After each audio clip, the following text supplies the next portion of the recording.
तो अब हम डिस्कस करते हैं हमारा second formula which is 1 plus या minus small x into 1 plus या minus small Y into 1 plus या minus small g and so on so on so on. ये हम कैसे डिराइव करके आपको एक्सप्लेन कर सकते हैं, मैं उसकी थोड़ी सी कोशिश करता हूं, प्लीज ध्यान से सुनिएगा, ठीक है।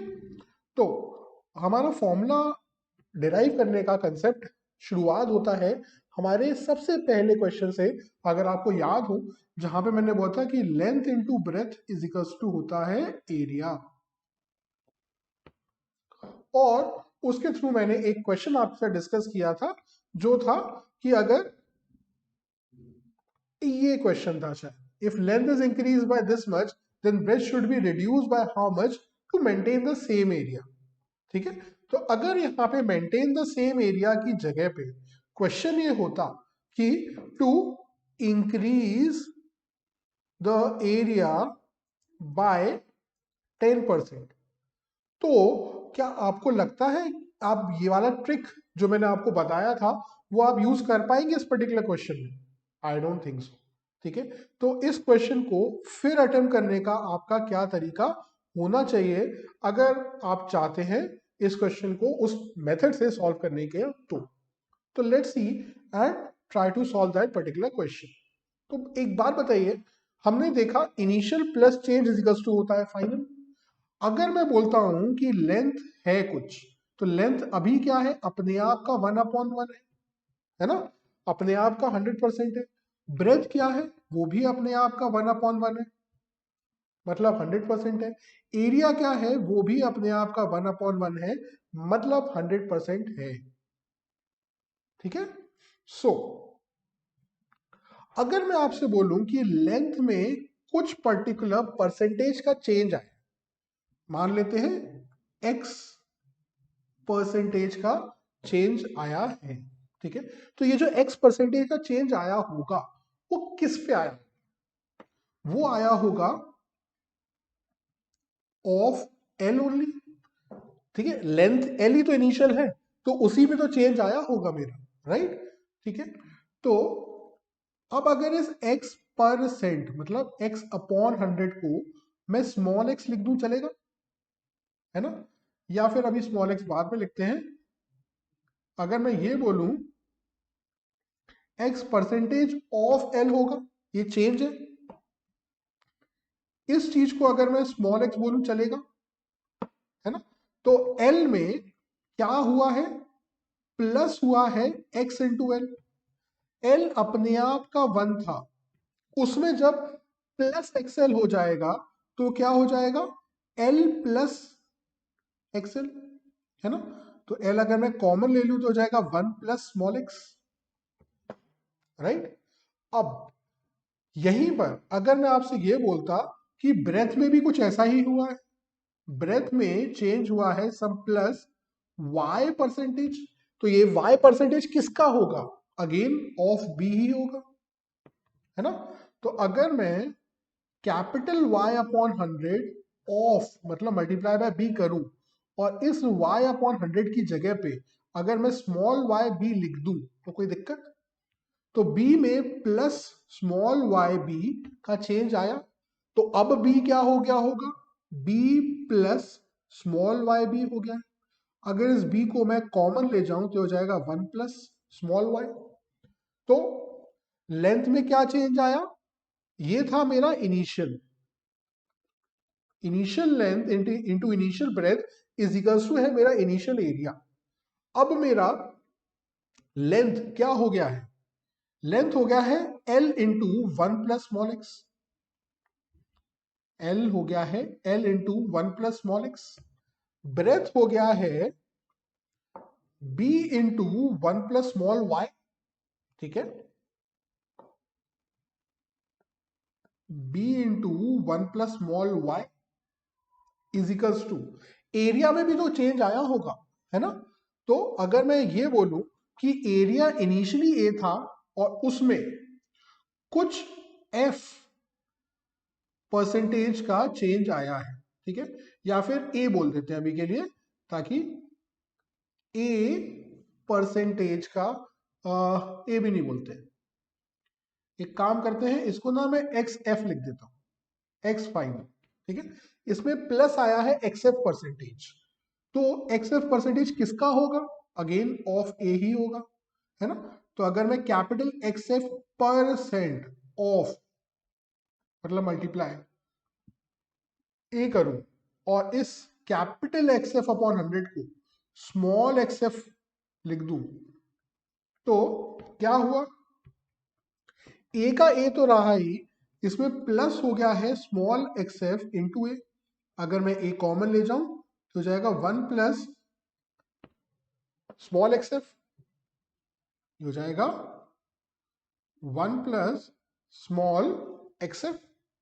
तो ये जो एरिया अब हो गया वो क्या हो गया है, 1 plus small x F into a हो गया है। This is the final thing, है ना। तो जहां जहां पे ए लिखा हुआ है, can instead of this A can I write L into B, बिल्कुल लिख सकता हूं मैं, है ना।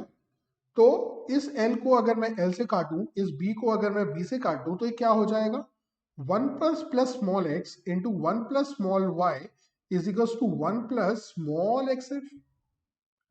यही तो मेरा फॉर्मूला था, यही तो मेरा फॉर्मूला था, जहां पे मैं स्मॉल एक्स को बोल रहा हूं कैपिटल एक्स अपॉन 100, जहां पे मैं स्मॉल वाई को बोल रहा हूं कैपिटल वाई अपॉन 100, और मैं एक्स एफ को बोल रहा हूं कैपिटल एक्स एफ अपॉन 100, ठीक है। तो ये हो जाएगा मेरा फॉर्मूला। अब अगर इसी जगह पे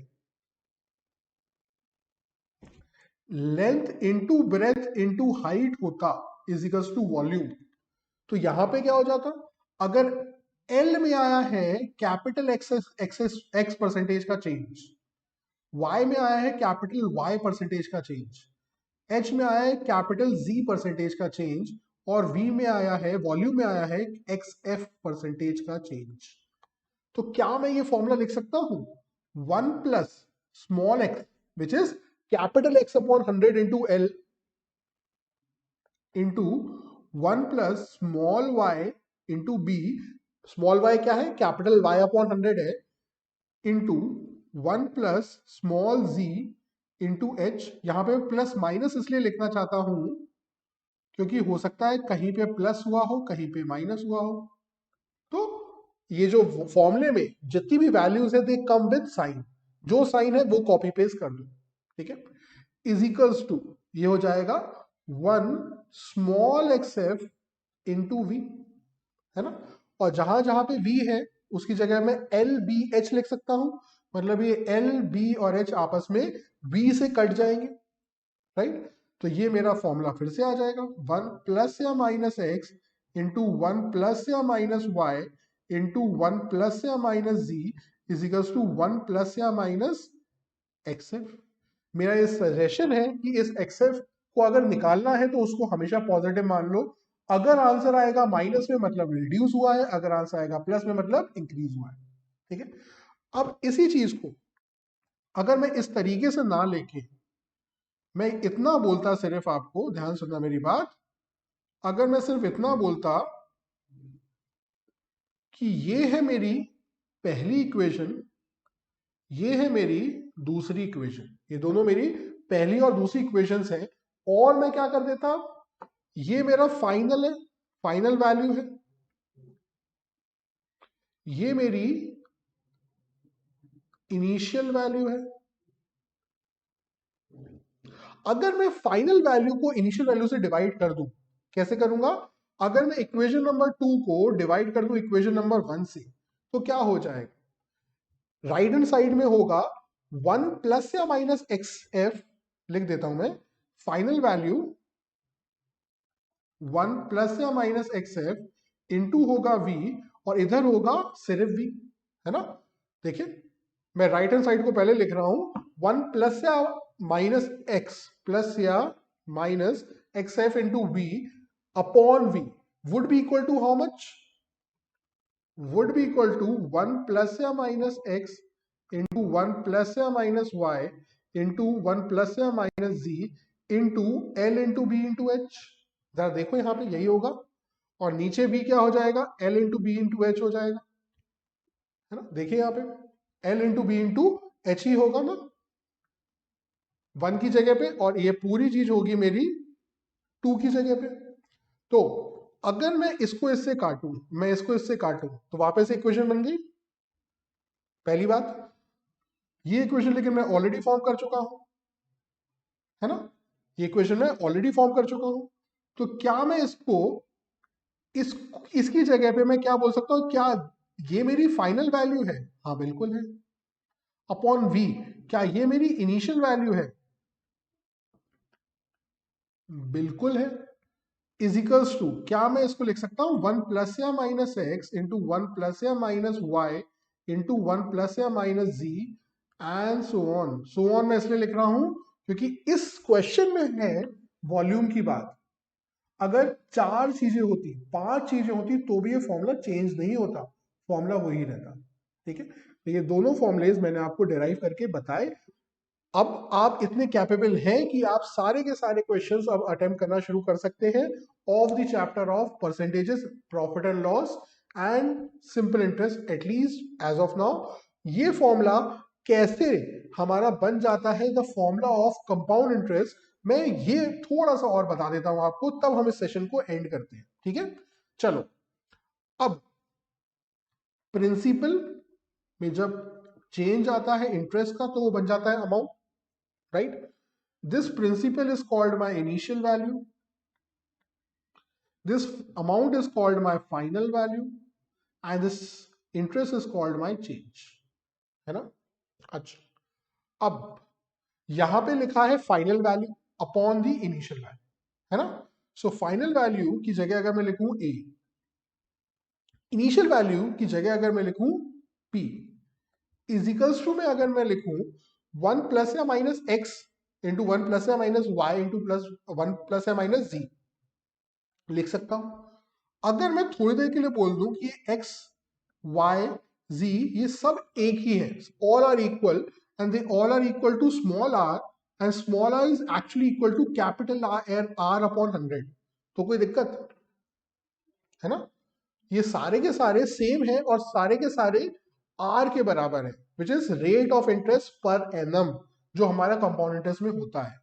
तो ये फॉर्मूला क्या बन जाएगा, 1 plus r small r into 1 plus small r into 1 plus small r into 1 plus small r, so on कितनी बार होगा, n टाइम्स होगा।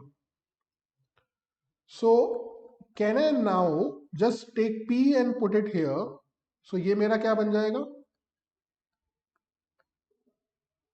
और अमाउंट इज इक्वल्स टू जाएगा p into 1 plus capital R upon 100 to the power of n। ये भी तो same ही formula है, एंड दिस इज हाउ मैंने आपको सक्सेसिव परसेंटेज से, है ना, with the help of successive percentage मैंने आपको प्रूव करके करके दिखाया कि how you can also form the formula of compound interest. ठीक है, and this is the derivation and application of the same thing. ठीक है, चलिए अब आप क्वेश्चंस ट्राई करिएगा, इनको इस कंसेप्ट को यूज करिएगा और बताइएगा कि how useful these questions, these concepts are to you when you are solving the questions. ठीक है, till then keep practicing, dream big, achieve bigger, make us proud, and let's go and